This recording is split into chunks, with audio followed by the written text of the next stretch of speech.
Mais Pierre Drossieux, bonjour. Bonjour. Bienvenue à tous les deux dans le Buzz Média Orange Figaro. Je rappelle, vous êtes les cofondateurs et coprésidents de Relax News, une agence de presse indépendante spécialisée sur l'information dite loisirs.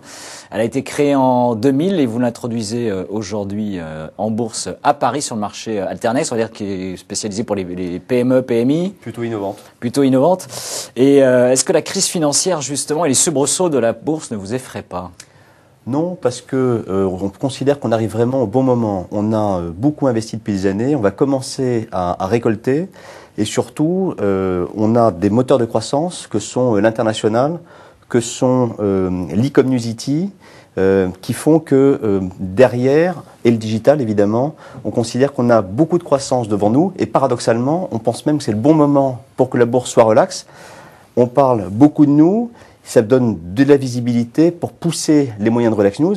Et on ne va pas attendre 2 ans que la bourse soit meilleure pour accélérer. Donc au contraire, on pense que c'est le meilleur moment, paradoxalement, pour Relax News. La bonne fenêtre. Alors vous comptez lever, je rappelle, 2,5 millions d'euros à peu près sur l'Alternex. À quoi va servir cet appel au marché qui sera clos, je crois, le 9 décembre prochain ? Absolument.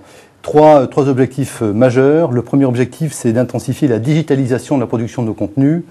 La digitalisation, c'est évidemment Internet. Avec l'explosion de l'Internet fixe et l'explosion du mobile, les tablettes et tous ces supports, la production de contenu sur ces supports va devenir de plus en plus importante. Donc nous comptons utiliser les moyens pour nous renforcer sur ce plan-là. Donc un aspect technologique d'abord. Absolument. Deuxièmement, l'internationalisation. Nous avons lancé en 2009 le fil d'info international. Ce fil d'info aujourd'hui est présent dans 21 pays à 75 clients et il est commercialisé par l'AFP et nous comptons en 2012 lancer de nouvelles langues. Il est produit en anglais, il est traduit en français.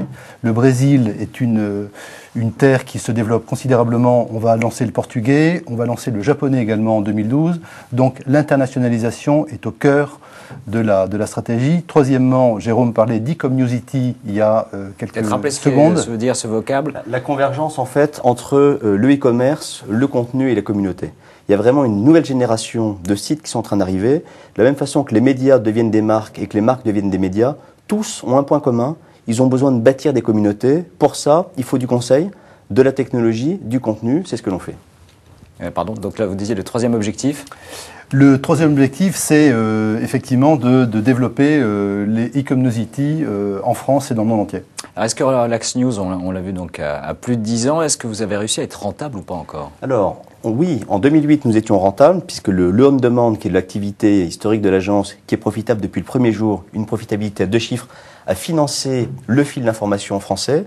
En revanche, sur les 3 dernières années, on a pris un risque que l'on assume et qu'on revendique, qui était d'attaquer le marché international avec l'AFP, avec le succès dont Pierre parlait un instant. Il y a 2 bonnes nouvelles. La première, c'est que tous les investissements ont été faits dans le passé.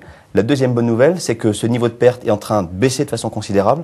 Nous tutoierons l'équilibre cette année et à partir de 2012, l'agence commencera à être profitable et notre business model lié aux frais fixes du fil d'information fait que cette profitabilité sera exponentielle dans les prochaines années. Et alors justement, par les prochaines années, quand vous projetez, vous visez quel objectif de chiffre d'affaires, de volume d'activité au global ? Alors, si on se réfère à l'analyse faite par Roland Finance, qui est la société qui gère l'introduction en bourse, et on adhère à ces perspectives, on considère qu'à l'horizon 2014, on peut faire environ 17 millions d'euros de chiffre d'affaires et 5 millions d'euros d'EBIT, avec en plus un réserve de croissance qui est Relax Events, la filiale que nous avons créée avec Page Jaune Group, qui n'est pas consolidée dans l'opération, mais qui le sera dans les prochaines années. Alors vous parliez justement des opérations que vous avez, des développements récents. Vous avez signé des accords, donc vous l'avez rappelé, avec l'AFP. Vous avez surtout racheté il y a quelques semaines Paris Mode TV et Ousta. Vous parliez de Page Jaune. Est-ce que cette boulimie, d'une certaine manière, d'acquisition va se poursuivre ?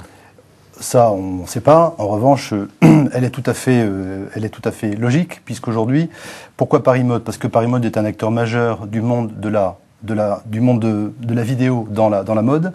La vidéo, c'est à terme 80% de la consommation d'informations sur Internet. C'est une étude de Cisco qui l'a montré il y a quelques mois. C'est pas le métier, on va dire l'inverse. le métier d'agence de presse aujourd'hui, c'est un métier qui doit tenir compte de tous les supports, mais aussi de tous les moyens de communication. La dépêche, c'est-à-dire l'écrit, la photo évidemment, mais aussi la vidéo. Et donc Relaxnews avait besoin de se renforcer sur ce domaine. Ousta, c'est autre chose, c'est l'expertise extrêmement importante sur les réseaux sociaux, sur la création et l'animation de communautés. Et dans le tourisme, c'est ça? C'est un spécialiste, un expert de la constitution de communautés dans le tourisme, mais le tourisme est un pan du périmètre éditorial des loisirs.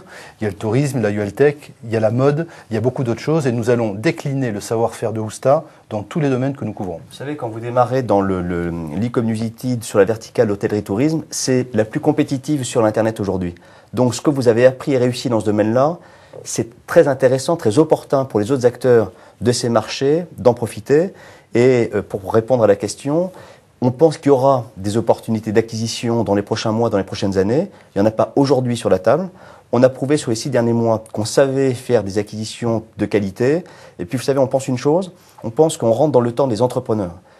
En ce moment, quand il y a une conjoncture un peu incertaine, les entrepreneurs prennent des avantages qu'il est après très difficile de rattraper. C'est clairement le but de cette introduction en bourse.